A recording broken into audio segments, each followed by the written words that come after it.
Hi guys, আপনারা সবাই কেমন আছেন? আশা করি ভালো আছেন।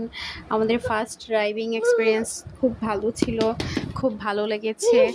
শুদ্ধ এরকম করলে কি ভয়েস ওভার দেওয়া যায়? ইরিটেটিং। নেন, আপনারা শুদ্ধ ভয়েস ওভার শুনেন। বলো, কথা বলো। আজকে কি করেছো? কি করেছো? গাড়িতে চড়ছো আজকে? আচ্ছা, ওর জন্য কোনো ভয়েস ওভার দিতে পারছি না, এতটুকুই।